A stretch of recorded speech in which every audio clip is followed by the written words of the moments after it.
Good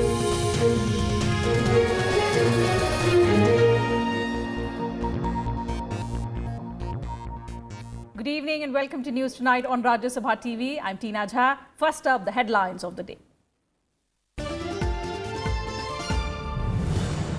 All set for D-Day. Counting of votes to start at 8 a.m. tomorrow for Lok Sabha and 4 state assemblies of Andhra Pradesh, Odisha, Sikkim and Arunachal Pradesh. Trends in the afternoon, results expected by evening. Counting personnel to randomly select 5 EVMs from each assembly segment for matching with VVPAT slips.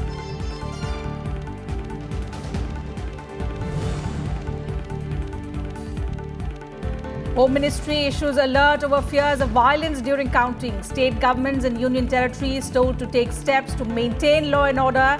Instructs extra security at strong room housing EVMs.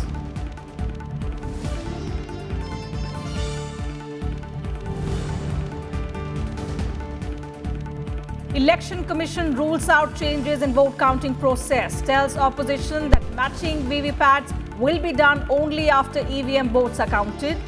BJP Chief Amit Shah says casting aspersions on EVMs insults the people's mandate.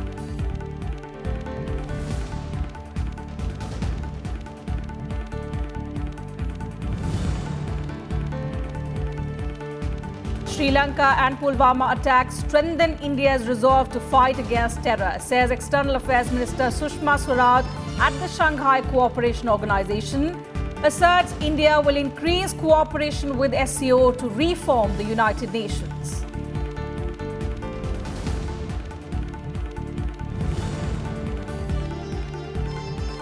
And ISRO launches satellite RISAT-2B. Big boost for India's surveillance capabilities, agriculture, forestry and disaster management. Vice President M. Venkaiah Naidu congratulates scientists.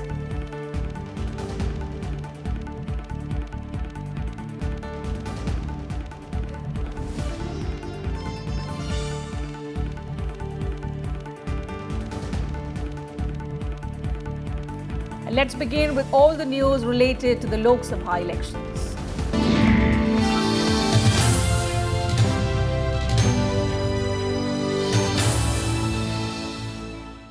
So all arrangements are in place for counting of votes for the Lok Sabha and 4 state assemblies of Andhra Pradesh, Odisha, Sikkim and Arunachal Pradesh on the 23rd of May.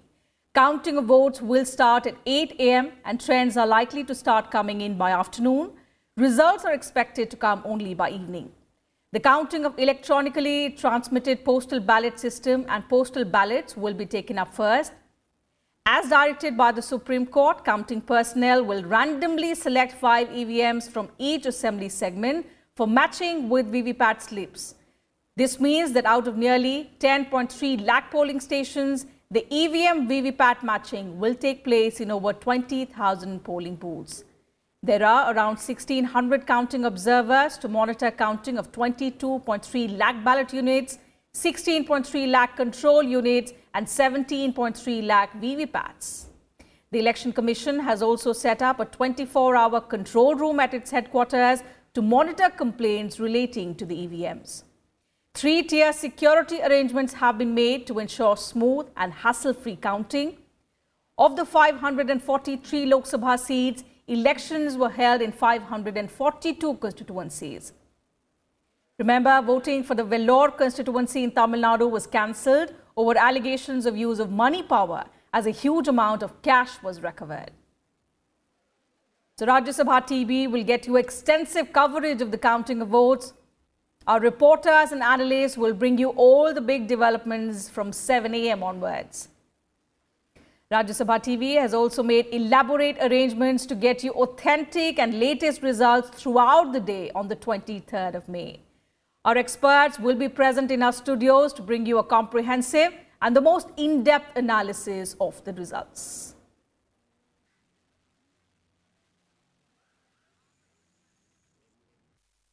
Ahead of counting of votes for the Lok Sabha polls, the Ministry of Home Affairs has alerted all states and union territories regarding possibility of eruption of violence in different parts of the country. The ministry also said it has asked the states and the UTs to maintain law and order, peace and public tranquility. The ministry said the states and UTs have been further asked to take adequate measures for the security of strong rooms and venues of counting of votes.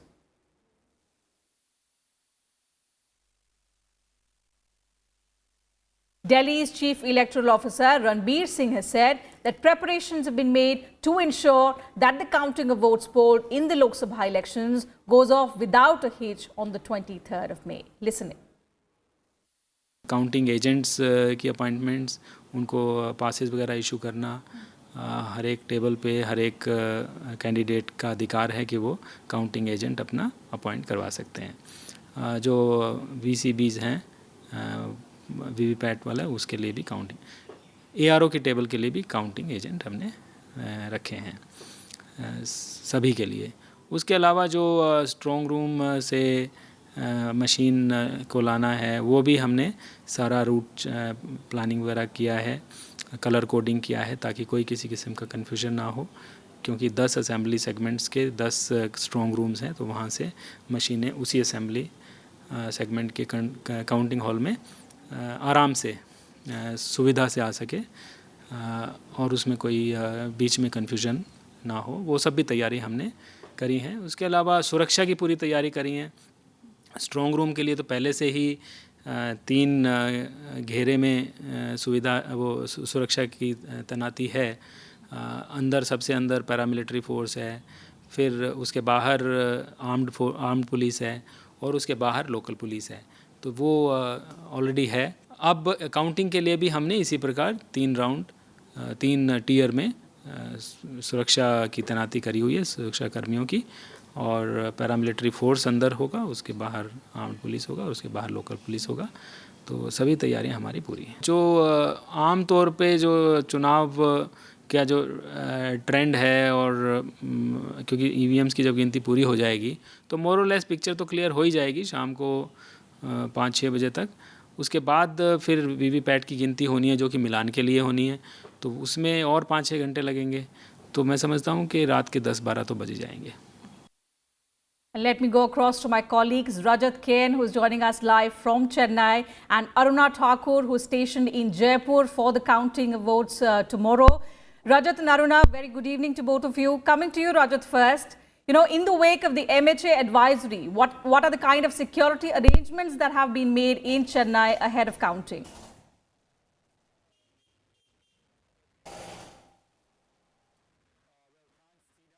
And let me start with saying that I spoke to the Chief Electoral Officer of Tamil Nadu, and it's not just Chennai, which has 3 parliamentary constituencies. Elaborate arrangements are in place for 38 parliamentary constituencies counting for tomorrow. Yes. The counting begins at 8 a.m., but prior to that, the staff for the counting purpose would be assembling at several counting centers across the state. In Chennai, there are 3 counting centers for 3 parliamentary seats: Chennai North, Chennai South and Chennai Central. Paramilitary security is in place. There are nearly 82 observers from the Election Commission who would be overseeing the election counting process.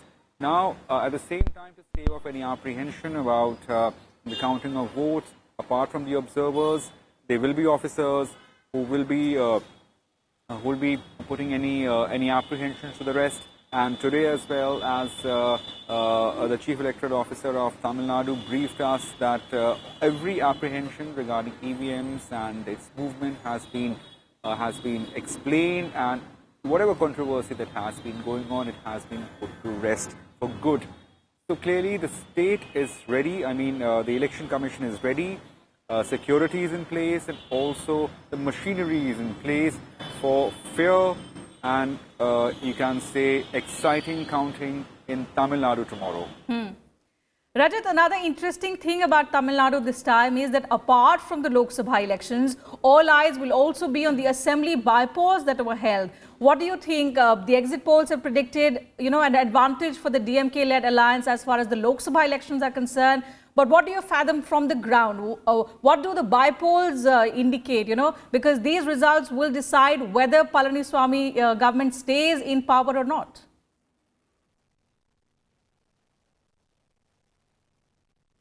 Well, Tina, this is very crucial that there are by-polls on as many as 22 assembly seats. And this is by any stretch of imagination, this is a large number of seats.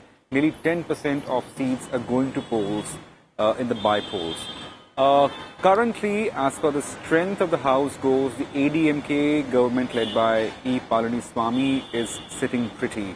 Now, it has to be a dramatic reversal in which unless majority of seats, and by majority I mean out of 22, at least 22 seats, at least 20 seats, if they are swept by the DMK alliance, only then one could envisage any sort of a trouble for the sitting ADMK government. As far as the number goes, DMK and its allies in the assembly has 97 seats, and it is a 234-member seat, which means 118 is the magic figure. So now they have to get at least 20 seats of the assembly to be in the fray. Now that is a mammoth of a task. I would say it is. It has to be a miracle if any party sweeps 20 out of 22 seats that is going to polls. But as we know, I mean, voters are prying, and we don't know what they have cast in the votes when the state polled for the assembly by polls as well, besides the parliamentary elections. So clearly, even that suspense could be out tomorrow. Tina. Indeed, Rajat. Let me also go across to Aruna now, who is joining us from Jaipur. Aruna, give us a sense of the kind of arrangements that have been put in place by the Election Commission, because Rajasthan, again, is another crucial state for all political parties. 25 Lok Sabha seats there. Last time, the BJP swept this state. Give us a sense of the arrangements that have been in place in Rajasthan at the moment.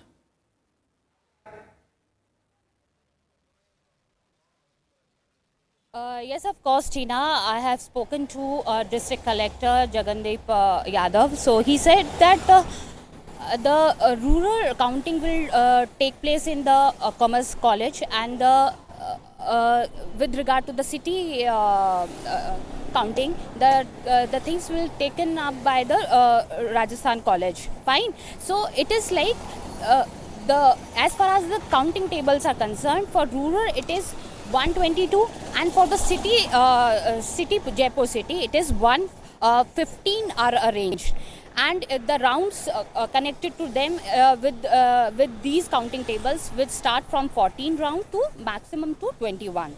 So it is like after that it was told by the district collector that electrically transmitted postal ballot systems for as far as for the city is 3, and for the rural it is 21. So we can see the difference between the electrically transmitted postal ballot system, which are higher in the rural system. So the entire supervision will be taken care by the ARO, and under that there will be a counting officer, supervisor, there will be assistant counting officer, and there will be macro level election officer who will take care of all these counting will take place in a smooth and smartly manner. Tina. All right, Aruna and Rajat, thank you so much for joining us at the moment on News Tonight. We'll come back to you, of course, tomorrow during the course of our extensive coverage on the counting day. Moving on in the bulletin, the Election Commission on Wednesday rejected demands of the opposition parties that VVPAT slips be matched with EVM data before counting begins for the Lok Sabha elections on 23rd of May. The poll panel said there would be no change in the procedure of matching voter-verified paper audit trail slips. The decision was taken a day after the leaders of more than 21 opposition parties met the election watchdog on Tuesday and demanded verification of VVPAT slips of randomly selected polling stations before the counting begins.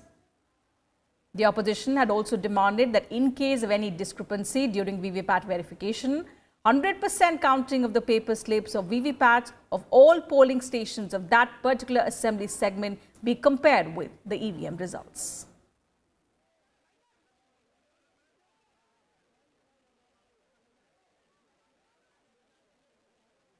BJP President Amit Shah on Wednesday accused the opposition of disrespecting people's mandate by raising doubts on the electronic voting machines. He said it is tarnishing Indian democracy as it is rattled by its likely defeat in Lok Sabha elections. Targeting the opposition parties, Shah said in tweets that they started protesting against EVMs only after the 6th phase of polling and intensified it after the exit polls, which have predicted a comfortable majority for the BJP-led National Democratic Alliance. He also termed as unconstitutional the demand of the opposition parties that the Election Commission change its counting protocol and count 5 random VVPATs first. The BJP also raised its objections to repeated questioning of EVMs by the opposition parties. Party leaders staged a protest in the national capital and accused opposition parties of working against the interest of democracy. Exit poll सामने आ रहे हैं और इनको सीधी सीधी अपनी हार दिखाई दे रही है, तब इन्होंने ये राग अलापना शुरू कर दिया है दोबारा से कि ईवीएम पर इनको विश्वास नहीं है। जब ये राजस्थान, छत्तीसगढ़, मध्य प्रदेश में कांग्रेस पार्टी जीती थी, 2015 के अंदर आम आदमी पार्टी 70 में से 67 सीटें जीती थी, तब तो ईवीएम ठीक थी, पर जो एनडीए की सीटें होंगी उनमें ईवीएम खराब होगी।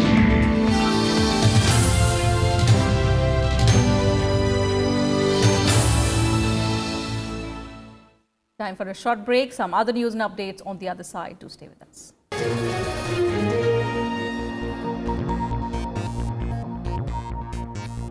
दोस्तों, सियासत की गति है न्यारी।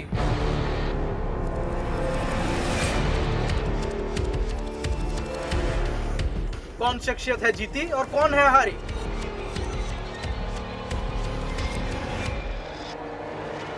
कौन हुआ पैदल और किसे मिली जनता सारी?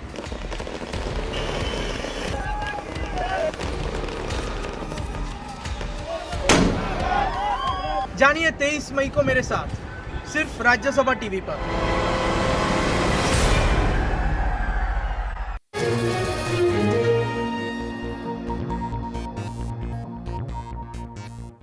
Welcome back. You're watching News Tonight. Well, ISRO scripted history as it successfully launched its Earth observation satellite RISAT-2B from Sriharikota today morning at 5:30 a.m. ISRO's trusted workhorse PSLV C-46 carried RISAT-2B, which blasted off from the Satish Dhawan Space Center. The 615-kilogram satellite was released into the orbit 15 minutes after the liftoff. RISAT-2B, or the Radar Imaging Satellite 2B, will provide support in surveillance, agriculture, forestry and disaster management support. It will replace the RISAT-2, which was launched in 2009. After the launch, ISRO Chairman K. Sivan commended the efforts of the team involved in the launch. Vice President M. Venkaiah Naidu also congratulated ISRO for the successful launch. This PSLV, in addition to the RSI-2B payload, main payload, is carried 2 important piggyback payload. That is, number 1, indigenously developed, realized by the Vikram processor, realized by Semiconductor Lab. First time is flown as a piggyback mode for NGC system. Second piggyback payload is the low-cost MEMS-based INS. It is going to revolutionize our in the future launch vehicle missions. Regarding the satellite, the RSI-2B is expand synthetic aperture radar, which is a advanced Earth observation satellite operating in spotlight mode, strip mode, as well as mosaic mode. In this satellite, another very, very important, very complex new technology has flown. That is the 3.6 meter unfurlable radial rib antenna. 2 terrorists were killed in an encounter with security forces in Kulgam district of Jammu and Kashmir. Security forces launched a cordon and search operation, acting on credible input about the presence of terrorists in the Gopalpura area of Kulgam. The terrorists who were in hiding opened fire at the security forces during the search operation, leading to the gun battle with security forces. Arms and ammunition were also recovered from the site of the encounter.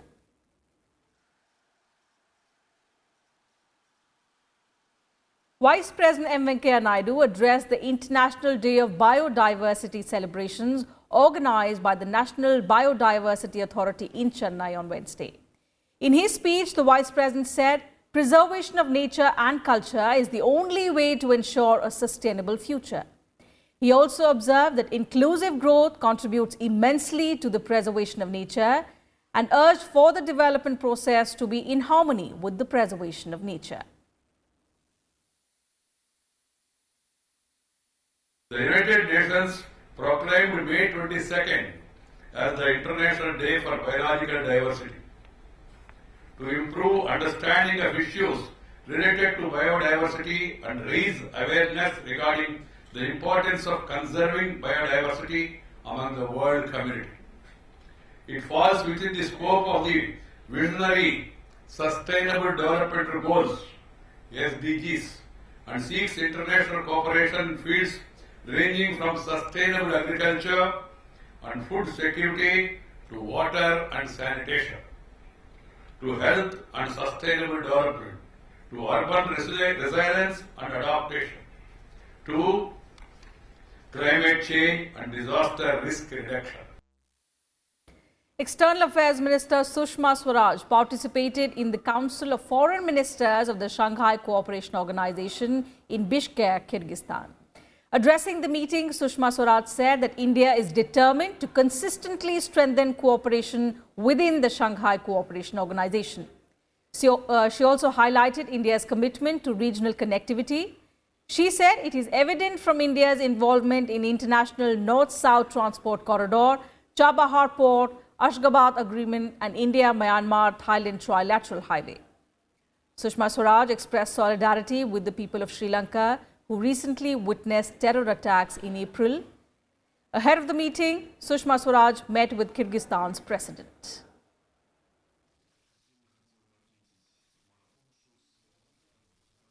Stressing on the need to enhance the capabilities and professionalism of security forces, National Security Advisor Ajit Doval on Wednesday said these measures were essential as future challenges in the security and defense domain could be grave. Speaking at the annual investiture ceremony of the Border Security Force, Ajit Doval said the agencies working for the country's protection should reinvent and upgrade their technology prowess. He expressed satisfaction that agencies like the BSF and those in the security and intelligence setup of the country were working with better technology and trying to modernize the gadgets of this trade.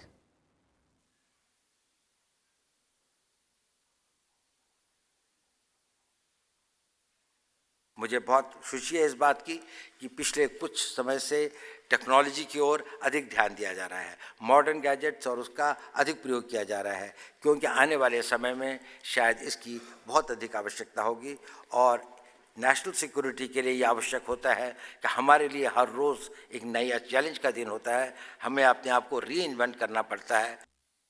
The essence of national security, defined, I use Walter Lippmann's definition.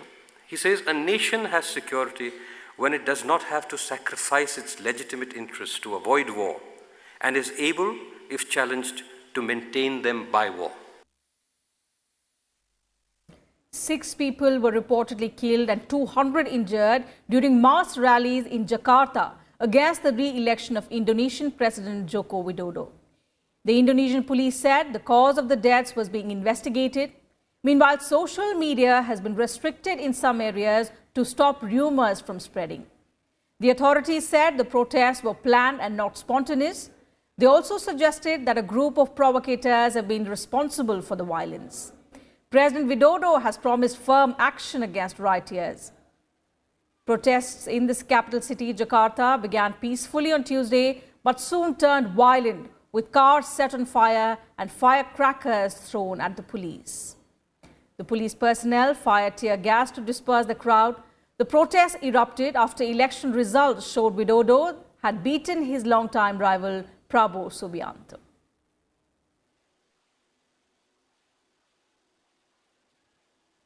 So that's it from us in this bulletin. But don't forget to tune into Rajya Sabha TV at 7 a.m. tomorrow as we bring you an extensive coverage of the counting of votes of the Lok Sabha elections. Thank you very much for your time.